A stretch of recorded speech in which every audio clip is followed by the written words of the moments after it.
Hey, this is Nate from the Bike Company. You may have seen our new ramp rate comparison. It's an interactive graphing tool on the website. The goal here was to give riders a little bit more understanding of mathematically what's happening to the ramp rate based on sag percentage as well as volume spacing. Wanted to take a minute and go through it with you, kind of give you an idea of what you're looking at and why.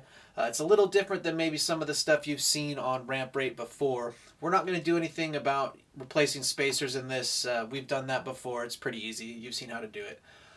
This is more to look at the differences of the actual instantaneous math, and that's one of the things that you got to remember here. This is instantaneous math. This is each individual microsecond almost, depending on how the bike is weighted, what's going on. There's a lot of changes, so you're never going to see a smooth graph, really. You're going to see spiky nonsense everywhere.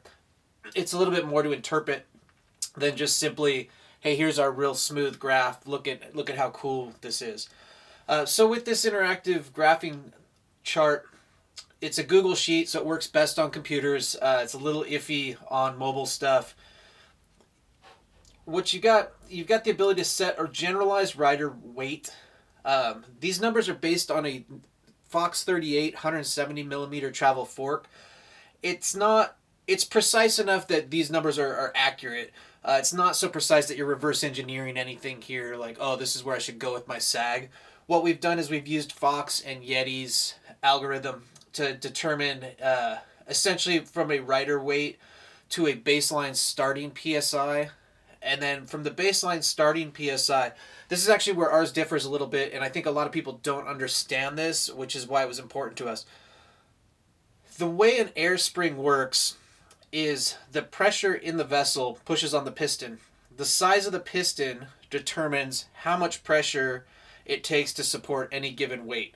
So a larger piston is going to support more weight at a lower PSI because that PSI is pushing on more square inches versus a smaller piston. So I built hot rods and stuff like that for a long time. When you see the air springs in a car, they're relatively big. When you see the air springs in a semi-truck, they're even bigger. That's so you don't have to have 2 billion PSI, trying to push on a little micro shaft to lift up that weight. Same situation with your air springs here. But what happens in our world is we start and we compare the numbers for an unloaded fork or an unloaded rear shock, and then we load it to a certain sag. What we've done with our graph is we're taking the number from a theoretical sag point, and that is to say it's going to take this much PSI to support this much weight in these different settings based on the volume. So when you look at the graph, you can enter a rider weight that generalizes.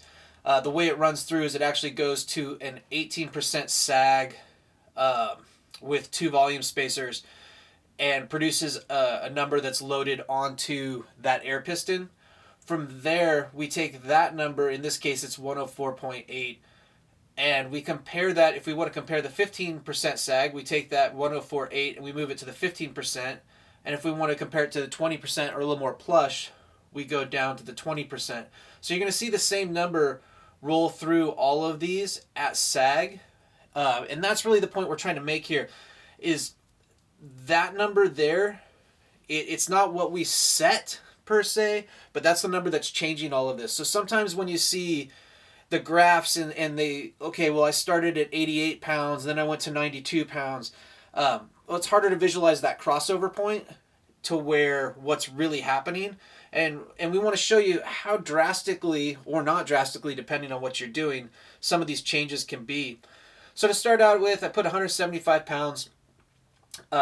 We've got in Series 1, 15% sag, 2 volume spacers, Series 2, 18 and 2, Series 3, 20 and 2. You can see it's a pretty even slope. The 15% sag kicks up a little bit more exponentially at the end here, which is to be expected. Now, where it gets interesting to me is if, say we were just to set these all at 15, obviously now it's 1 because they're all at the same volume spacing, but let's put that up to 3 volume spacers, and you see the dramatic jump versus the 2. Um, and this is really what you're trying to interpret. What's your bike trying to do? You're going to get, this is kind of the meat and potatoes of your travel. This is where you're going to utilize a lot of compression controls to control it. And you can see the ramp doesn't start to really vary too much until about the 80% mark. From the 80% mark, it kicks up pretty heavy. So if you were looking for just a little bit more support at the very top out, well, adding a volume spacer but staying at the same sag percentage, that might not do it.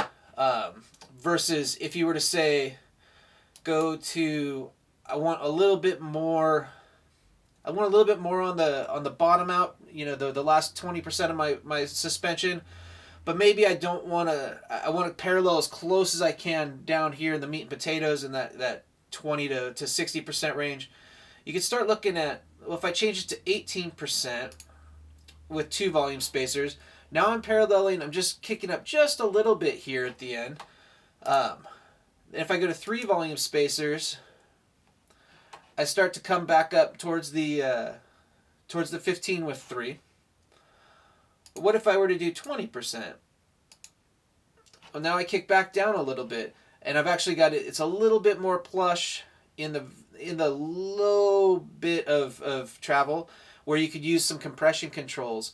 That's kind of what we want you to be able to play with and to visualize, is that there's a crossover point where the piston is supporting whatever weight you've determined, your bike, your weight, however much stuff's in your pack. And from there you can play with and calculate and see what all these different numbers do. Maybe I'm sitting at 20% sag, I want a little bit more, so there's 20 with 3. And then let's set this to 18 with 2. Now I'm sitting right back down on top of the 20. There's just a lot of ways to kind of determine how much kick at the end do I need versus how much support do I want from the volume spacer, and how much do I need to use the compression controls to help with that. So kind of a fun thing to play with. Some of the numbers actually surprised me pretty fast on how things can be manipulated in different ways, and where you're at and what you're trying to do with these numbers. That's really another key aspect to this, is working with your team and understanding, hey, this is what I'm feeling on the bike, and this is what I need to change.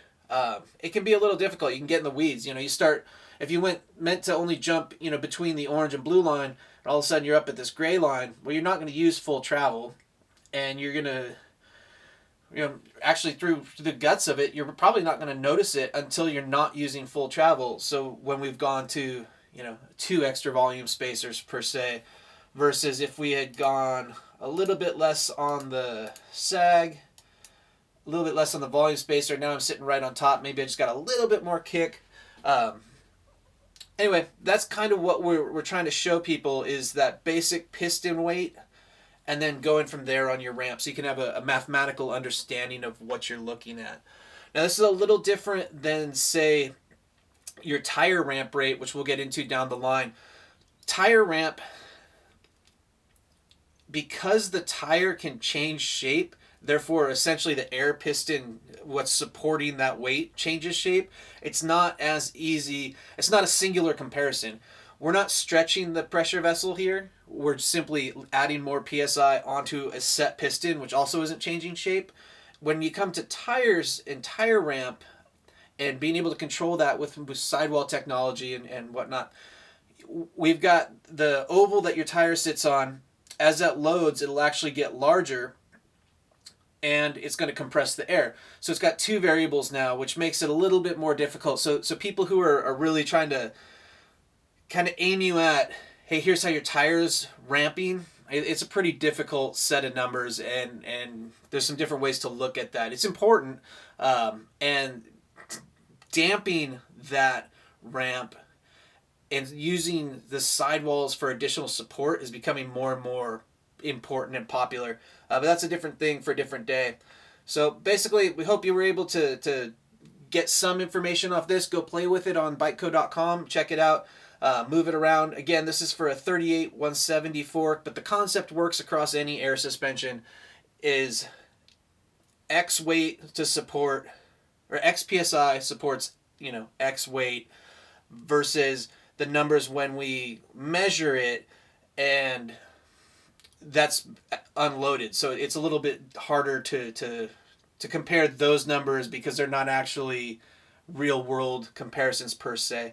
You're also going to notice as it calculates PSI, we're talking about pretty minor PSI changes. So you're looking for conceptually what you want. PSI, working with the rebound, working with the compression, working with the volume spacing, and working with a team who can help you understand that if you're totally in the weeds. All that's pretty critical. And we invite you, whether you bought a bike or suspension or Pro Tune suspension, reach out, work with our team. It's a process. It's going to be ongoing for a little bit.